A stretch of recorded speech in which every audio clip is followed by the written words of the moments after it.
محترم سامعین، السلام علیکم ورحمۃ اللہ وبرکاتہ۔ اب ہم ذکر شروع کرتے ہیں آدم علیہ السلام کا۔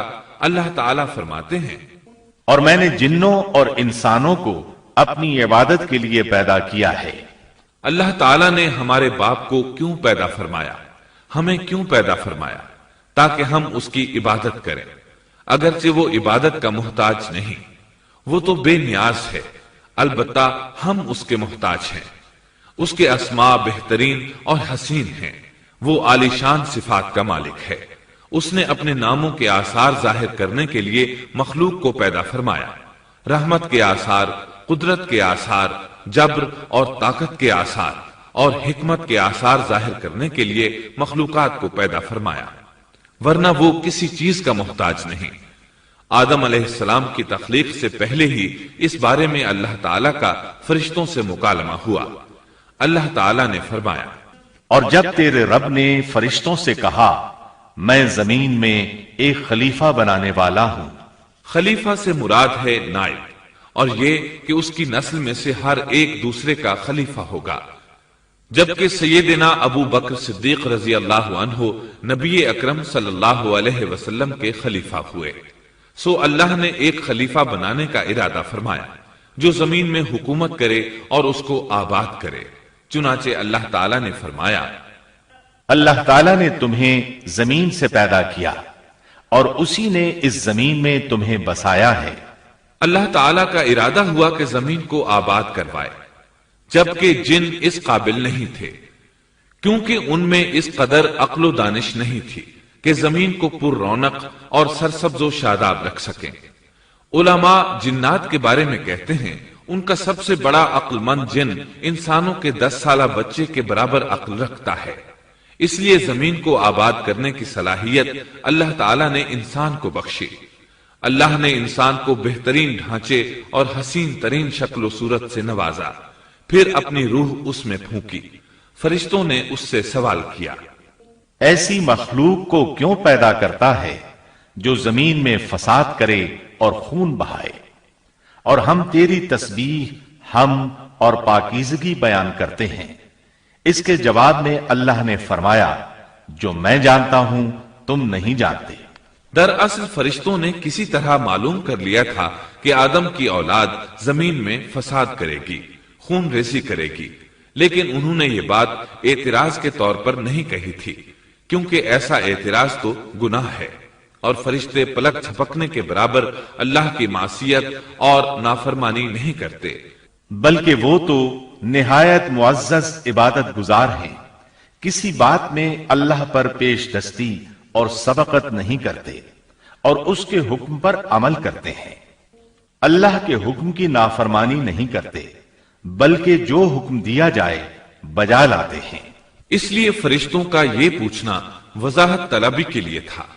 وہ تو انسان کے پیدا کرنے کی وجہ پوچھ رہے تھے، وہ زمین میں جنات کے اعمال اور کرتوت کا مشاہدہ کر چکے تھے، یعنی اللہ تعالیٰ نے انہیں پیدا کر کے اختیار دیا تو وہ فتنہ و فساد اور فسق و فجور میں مبتلا ہو گئے، اور اب ایک اور مخلوق زمین میں بسائی جا رہی تھی، تو اس بات کا امکان تھا کہ یہ مخلوق بھی ان کے نقش قدم پر چلے۔ اس لیے فرشتوں نے تعجب اور حیرت کی بنا پر یہ سوال کیا تھا، اور پوچھنے کا مقصد یہ تھا کہ کیا یہ بھی جنوں کی طرح ہوں گے؟ اس طرح انہیں یہ خدشہ لاحق ہوا کہ شاید ان سے اللہ کی عبادت میں کوتاہی یا کمی واقع ہوئی ہے، جس کی وجہ سے اللہ کو نئی مخلوق پیدا کرنا پڑی۔ اس لیے ان کی بات میں یہ بھی تھا کہ ہم تیری حمد اور ثنا بیان کرتے ہیں۔ بہرحال ان کے سوال کے دو مقصد تھے، کیا یہ جنوں کی طرح فساد کرنے والی قوم ہے؟ کیا ہم سے تیری عبادت میں کوتاہی ہوئی ہے؟ اس پر اللہ تعالیٰ نے فرمایا، جو میں جانتا ہوں وہ تم نہیں جانتے۔ اس موقع پر فرشتوں کے ذہنوں میں ایک اور بات بھی آئی، وہ آپس میں کہنے لگے کہ اللہ تعالیٰ جو بھی مخلوق پیدا کرے گا وہ ہم سے زیادہ معزز اور عالم نہیں ہو سکتی۔ یعنی جب فرشتوں نے باقی مخلوقات کا جائزہ لیا، مثلا آسمان، زمین، پہاڑ، جن، چوپایوں وغیرہ کا، تو انہوں نے سوچا یہ ہم سے زیادہ مرتبے والی نہیں ہے، لہذا یہ مخلوق بھی پیدا ہو رہی ہے تو یہ ہم سے زیادہ مرتبہ نہیں رکھتی، یہ ہمارا خاص مقام ہے کہ اللہ کی تسبیح میں مصروف ہیں، کفر سے محفوظ ہیں، ہر حکم بجا لاتے ہیں، اللہ کے تمام احکامات پورے کرتے ہیں، آسمان اور زمین میں اس کا حکم نافذ کرتے ہیں، اور اللہ کے نزدیک ہم سب سے زیادہ شرف والے ہیں۔ لہذا اگر یہ نئی مخلوق انسان بھی پیدا ہو جائے تو کیا ہوا، ہم سے زیادہ معزز اور علم والی تو نہیں ہوگی۔ بہرحال جب اللہ تعالیٰ نے آدم کو پیدا کیا تو زمین کی مٹی لانے کا حکم فرمایا، چنانچہ اللہ تعالیٰ کے پاس مٹی لائی گئی۔ امام ترمذی، ابن حبان اور امام احمد رحمت اللہ علیہ نے ایک حدیث بیان کی ہے جس کے الفاظ کچھ یوں ہیں: اللہ تعالیٰ نے آدم علیہ السلام کو مٹی کی ایک مٹھی سے پیدا فرمایا، اس مٹی کو اللہ تعالیٰ نے پوری زمین سے اٹھوایا تھا، یہی وجہ ہے کہ آدم کی اولاد زمین کے لحاظ سے ہی ظہور پذیر ہوئی، بعض سرخ رنگ کے ہیں تو بعض سیاہ اور بعض سفید اور کچھ اس کے درمیان میں ہیں، بعض نیک ہیں بعض خبیث اور کچھ پاکیزہ قسم کے ہیں۔ انسان کی تخلیق مٹی سے شروع ہوئی، اس مٹی کو پانی سے تر کیا گیا تو یہ تین بن گئی۔ اسی وجہ سے قرآن مجید کی بعض آیات میں تراب کا لفظ آیا ہے۔ تراب خشک مٹی کو کہتے ہیں، اور بعض آیات میں تین کا لفظ آیا ہے۔ تین تر اور بھیگی مٹی کو کہتے ہیں۔ اللہ تعالیٰ فرماتے ہیں خلقہ من تراب، یعنی آدم کو تراب سے پیدا کیا گیا۔ مٹی کی عام حالت کو تراب کہتے ہیں، اور فرمایا جب آپ کے رب نے فرشتوں سے کہا کہ میں مٹی سے بشر کو پیدا کرنے والا ہوں، جب اس مٹی کو پانی سے زیادہ بھگویا گیا تو وہ لیسدار ہونا شروع ہو گئی، اسی لیے اللہ تعالیٰ نے فرمایا ہم نے انسان کو لیسدار اور چپکنے والی مٹی سے پیدا کیا۔ پھر اللہ تعالیٰ نے اپنے مبارک ہاتھوں سے انسان کا ڈھانچہ تیار کیا۔ اللہ نے فرمایا خلقت بیدی، میں نے اپنے دونوں ہاتھوں سے پیدا کیا۔ اللہ تعالیٰ نے انسان کی خلقت فرشتوں کے سپرد نہ کی، بلکہ بذات خود اسے تخلیق کے مراحل سے گزارا اور اپنے ہاتھوں سے اس کی تصویر کشی کی۔ اللہ نے انسان کو پہلے ایک مورتی کی صورت میں ڈھالا، اس کے بعد ایک مقررہ مدت تک چھوڑے رکھا، یہاں تک کہ گیلی مٹی خشک ہو گئی اور اس کا رنگ سیاہ ہو گیا، بدبو آنے لگی، پھر وہ کھنکھناتی مٹی میں بدل گئی اور آخرکار آگ پر پکی ہوئی مٹی یعنی فخار ٹھیکری کی صورت اختیار کر گئی، جس سے مٹکے وغیرہ تیار کیے جاتے ہیں۔ سیاہ مٹی کو ہماؤن کہتے ہیں اور بدبودار کو مسنون کہتے ہیں، اور کھنکھنا کر بولنے والی مٹی کو سلسال کہتے ہیں، اور ٹھیکری کی طرح کی مٹی کو الفخار کہتے ہیں۔ مختلف آیات میں یہ الفاظ وارد ہوئے ہیں۔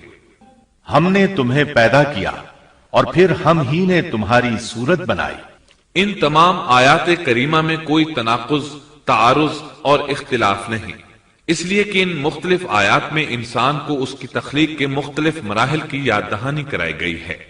خلاصہ کلام یہ ہوا کہ تخلیق کے عمل کا پہلا مرحلہ تراب تھا، یعنی عام حالت والی خشک مٹی، پھر تین یعنی بھگوئی ہوئی مٹی، پھر لیسدار مٹی یعنی سلسال، پھر ٹھیکری کی طرح کی مٹی یعنی فخار، اور یہ کام جمعے کی آخری گھڑی میں کیا گیا، اور یہ دن اللہ کے لحاظ سے شمار ہونے والے دنوں میں سے ہمارے دنوں کی طرح نہ تھا، ہمارے اور اللہ کے دن مختلف ہیں۔ تخلیق آدم دراصل اللہ کا کرشمہ ہے، انسانوں کو ایک صورت عطا کی گئی۔ اس مرحلے کا تذکرہ بخاری اور مسند احمد کی ایک روایت میں ہے۔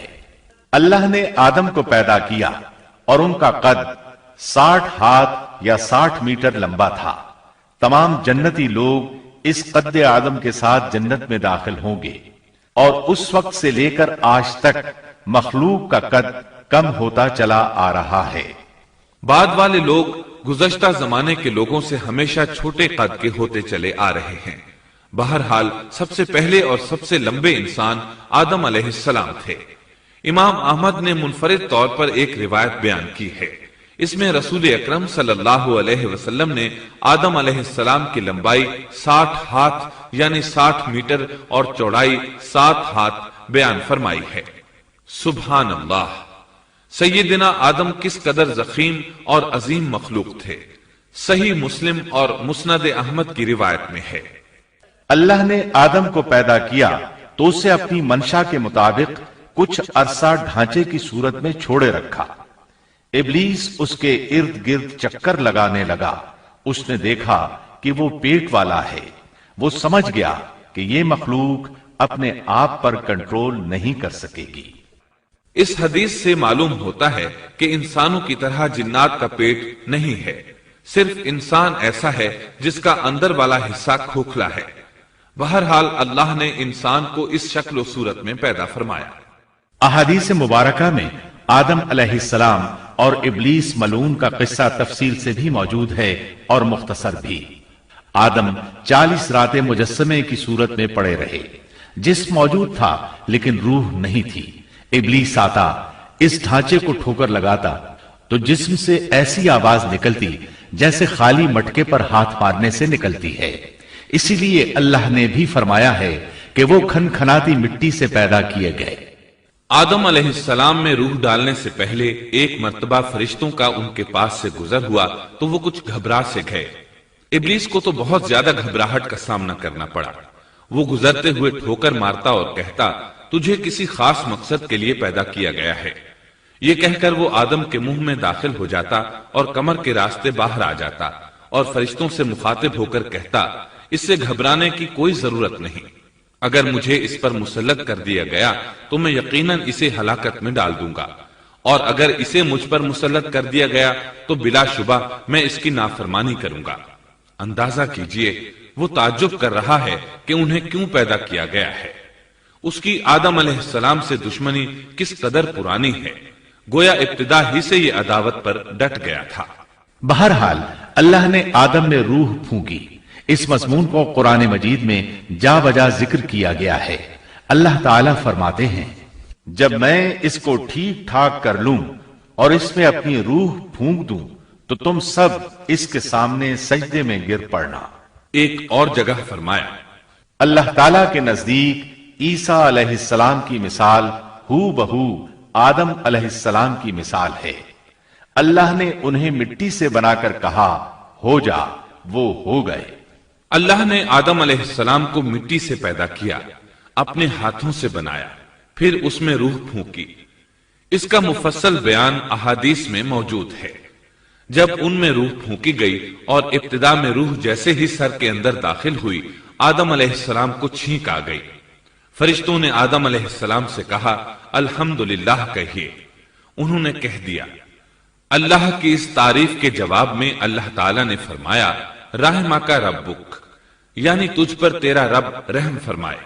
سبحان اللہ، اللہ ذوالجلال والاکرام نے آدم علیہ السلام میں روح مکمل ہونے سے پہلے ہی انہیں اپنی رحمت سے سرفراز فرما دیا۔ بہرحال جب روح ان کی آنکھوں میں داخل ہوئی اور انہوں نے جنت کے پھلوں کو دیکھا تو ان میں غور و فکر کرنے لگے۔ جب روح پیٹ میں داخل ہوئی تو کھانے کی طلب محسوس ہوئی۔ ابھی روح ٹانگوں تک پہنچی نہیں اور کھانے کی خواہش پہلے ہی محسوس ہونے لگی۔ اس جلد بازی اور عجلت کی وجہ سے اللہ تعالیٰ نے فرمایا، انسان جلد باز مخلوق ہے۔ جب آدم علیہ السلام کو پیدا کر دیا گیا تو اللہ تعالیٰ نے ان کی پشت پر ہاتھ پھیرا۔ ہاتھ پھیرتے ہی ان کی پشت سے قیامت تک پیدا ہونے والے انسان باہر نکل آئے۔ آدم کی تمام اولاد ان کے سامنے ظاہر ہو گئی، اور یہ بات نہایت وضاحت اور صراحت کے ساتھ قرآن مجید اور احادیث مبارکہ میں موجود ہے۔ اور جب آپ کے رب نے اولاد آدم کی پشت سے ان کی اولاد کو نکالا اور ان سے انہی کے بارے میں اقرار لیا کہ کیا میں تمہارا رب نہیں، سب نے جواب دیا، ہاں کیوں نہیں، ہم سب گواہ بنتے ہیں، تاکہ تم لوگ قیامت کے روز یوں نہ کہو ہم تو اس سے محض بے خبر تھے، یا یوں کہو کہ پہلے پہلے شرک تو ہمارے بڑوں نے کیا اور ہم ان کے بعد ان کی نسل میں ہوئے، لہذا کیا تو ان غلط راہ والوں کے فعل پر ہمیں ہلاکت میں ڈالے گا۔ سیدنا عمر رضی اللہ عنہ نے اس شخص کے سوال کے جواب میں فرمایا، میں نے سنا ہے کہ رسول اللہ صلی اللہ علیہ وسلم فرما رہے تھے، اللہ نے آدم علیہ السلام کو پیدا کیا، پھر اپنے دائیں ہاتھ کو اس کی پشت پر پھیرا اور اس سے نسل انسانی کو باہر نکالا اور ان کی طرف اشارہ کر کے فرمایا میں نے انہیں جنت کے لیے پیدا کیا ہے اور یہ جنت والوں کے اعمال کریں گے۔ پھر اپنے ہاتھ کو دوبارہ آدم علیہ السلام کی پشت پر پھیرا اور اس سے نسل انسانی کو باہر نکالا اور ان کی طرف اشارہ کر کے فرمایا میں نے انہیں آگ کے لیے پیدا کیا ہے اور یہ آگ والوں کے اعمال کریں گے۔ اس پر ایک شخص نے نبی اکرم صلی اللہ علیہ وسلم سے سوال کیا اے اللہ کے رسول صلی اللہ علیہ وسلم تو پھر ہمارے اعمال کس حساب میں شمار ہوں گے؟ آپ نے جواب میں فرمایا اللہ تعالیٰ جب کسی بندے کو جنت کے لیے پیدا کرتا ہے تو اس سے جنت والوں کے کام کرواتا ہے، حتیٰ کہ جنت والے اعمال میں سے ہی کسی عمل پر اس کا موت سے سامنا ہوتا ہے، اس وجہ سے اللہ اسے جنت میں داخل کرتا ہے، اور جب اللہ کسی بندے کو آگ کے لیے پیدا کرتا ہے تو اسے آگ والے اعمال پر لگا دیتا ہے، یہاں تک کہ وہ آگ والے اعمال میں سے کسی عمل پر مرتا ہے، اس کی وجہ سے اللہ اسے آگ میں داخل کر دیتا ہے۔ ہر شخص کے لیے اس کام میں آسانی پیدا کر دی جاتی ہے جس کے لیے وہ پیدا کیا گیا ہے۔ لیکن یہ بات ذہن میں ہر وقت موجود رہنی چاہیے کہ اللہ نے انسان کو اختیار دے رکھا ہے کہ وہ اپنی عقل اور فکر کی روشنی میں اللہ کے احکامات پر عمل پیرا ہو کر خود کو جنتی بنا لے یا عقل کا درست استعمال نہ کرتے ہوئے شیطان کا پٹا گلے میں ڈال لے اور جہنم میں جگہ بنا لے۔ یہ تو اللہ نے انسان کو اختیار دے رکھا ہے، اس کی مرضی کہ جنت والے اعمال کرے یا جہنم والے۔ ہر انسان میں دونوں طرف جانے کی طاقت اور صلاحیت موجود ہے۔ اللہ نے انسان کو مجبور نہیں بنایا، البتہ ہر انسان کو جو بھی رویہ اختیار کرنا تھا اللہ کو اس کا علم تھا، اور اس کا علم برحق ہے، قطعی ہے، اس میں کوئی غلطی نہیں ہو سکتی، اس لیے اس نے اپنے علم کے مطابق تقدیر لکھ دی۔ اب ہم جو کچھ کرتے ہیں تقدیر سے مجبور ہو کر نہیں کرتے بلکہ اپنے اختیار سے کرتے ہیں، اور چونکہ تقدیر بھی اللہ کے حکم سے لکھی گئی اس لیے اس میں بھی کوئی خطا واقع نہیں ہوتی۔ لہذا تقدیر کا یہ مطلب نہیں کہ انسان تقدیر کی بنا پر ہدایت ماننے یا نہ ماننے پر مجبور ہے، ایسی بات قطعاً نہیں۔ اور درست بات یہ ہے کہ تقدیر کا مسئلہ بہت زیادہ پیچیدہ ہے اور مشکل ترین مسائل میں سے ہے، یہاں اس کی تفصیل کا موقع نہیں۔ جب اللہ نے آدم علیہ السلام کو پیدا کر لیا اور اس میں اپنی روح پھونک دی تو فرشتوں کو حکم دیا کہ آدم کو سجدہ کرے۔ ابلیس ایک بہت نیک اور بزرگ جن تھا، اس نے کبھی اللہ کی نافرمانی نہیں کی تھی، اسی بنا پر وہ بلند مرتبہ پا کر فرشتوں میں شامل ہو چکا تھا، لیکن فرشتوں کی جن سے قطن نہیں تھا۔ اللہ نے اسے اطاعت اور فرما برداری کا صلہ دیا تھا، اس کی عزت اور اکرام کرتے ہوئے آسمان میں بسایا تھا، لمحہ بھر کے لیے بھی اس نے اللہ کی نافرمانی نہیں کی تھی، اور پھر اللہ نے آدم کو سجدہ کرنے کا حکم دیا، اور اس حکم کے مخاطب فرشتے اور ابلیس تھے۔ صرف فرشتوں کے لیے یہ حکم نہیں تھا بلکہ ابلیس بھی اس حکم میں شامل تھا، کیونکہ اللہ تعالیٰ فرماتے ہیں اور یقیناً ہم نے تمہیں پیدا کیا، پھر ہم ہی نے تمہاری صورت بنائی، پھر ہم نے فرشتوں سے کہا کہ آدم کو سجدہ کرو، تو سوائے ابلیس کے سبھی نے سجدہ کیا، وہ سجدہ کرنے والوں میں شامل نہ ہوا۔ اللہ تعالیٰ نے فرمایا تجھے کس چیز نے سجدے سے روک دیا جبکہ میرا حکم تیرے لیے بھی تھا؟ تو اس سے ثابت ہوا اس حکم میں فرشتوں کے ساتھ ابلیس بھی شامل تھا، کیونکہ قرآن میں اذ امرتک کے الفاظ ہیں۔ اس کا مطلب ہے کہ میں نے تجھے حکم دیا تھا، اور پھر ابلیس نے جواب میں یہ نہیں کہا کہ تو نے تو مجھے حکم ہی نہیں دیا تھا، بلکہ اس نے سجدہ نہ کرنے کی وجہ یہ بتائی۔ اس نے کہا میں سجدہ کیوں کروں، میں اس سے بہتر ہوں، اس لیے کہ تو نے مجھے آگ سے پیدا کیا اور اسے مٹی سے۔ اللہ نے حکم دیا تو اس سے نیچے اتر جا۔ غرض جب ابلیس نے نافرمانی کی، سرکشی اور تکبر کا مظاہرہ کیا تو اس وقت اللہ تعالیٰ اور اس کے درمیان مکالمہ ہوا۔ اللہ نے اس کی سرکشی دیکھ کر اسے سزا دیتے ہوئے فرمایا اس جنت سے اتر جا، تجھے کوئی حق حاصل نہیں کہ تو اس جنت میں رہ کر تکبر کرے، ابلیس نے جواب میں کہا مجھے قیامت کے دن تک مہلت دے دیجئے، یعنی اتنی لمبی عمر دے دیجئے کہ میں قیامت تک زندہ رہوں، موت نہ آئے۔ اللہ نے فرمایا تجھے مہلت دے دی گئی، لیکن ایک وقت مقررہ تک۔ اور جب شیطان اس طرف سے مطمئن ہو گیا کہ اسے مہلت مل گئی، تب اس نے کہا چونکہ تو نے مجھے گمراہ کر دیا ہے، اس وجہ سے میں قسم کھاتا ہوں کہ میں انسانوں کی گمراہی کے لیے تیرے سیدھے راستے پر بیٹھ جاؤں گا، پھر ان کے آگے سے، ان کے پیچھے سے، ان کے دائیں سے، ان کے بائیں سے، ان کے پاس آؤں گا، اور آپ ان میں سے اکثر لوگوں کو شکر گزار نہیں پائیں گے۔ اللہ تعالیٰ نے شیطان کا رد کرتے ہوئے فرمایا یہاں سے ذلیل و خوار ہو کر نکل جا، ان میں سے جو شخص بھی تیرا حکم مانے گا میں ایسے تمام گمراہوں سے جہنم کو بھر دوں گا، جو انسان بھی تیرا پیروکار بنے گا وہ جہنم کا مستحق اور حقدار ٹھہرے گا۔ ان میں سے تو جسے بھی اپنی آواز کے ساتھ بہکا سکتا ہے بہکا لے، اور ان پر اپنے سوار اور پیادے چڑھا لا، یعنی اپنے گھڑ سوار لشکر اور پیدل لشکر کو چڑھا کر لے آ، اور اپنا ہر داؤ، ہر ترکیب اور ہر اسلحہ استعمال کر لے، اور ان کے مالوں اور اولاد میں بھی شرکت کر لے، اور تو انہیں دل بہلانے والے وعدے دے لے، یعنی ان کے برے اعمال بنا سنوار کر انہیں دکھا، اور غلط خواہشات دلا، جنت، دوزخ اور دوبارہ زندہ نہ ہونے کے وعدے دے، اور ان سے شیطان کے جتنے بھی وعدے ہوتے ہیں سب کے سب سراسر فریب ہیں۔ یقیناً میرے سچے بندوں پر تیرا کوئی قابو اور غلبہ نہیں ہوگا، تیرا رب کارسازی کرنے والا کافی ہے۔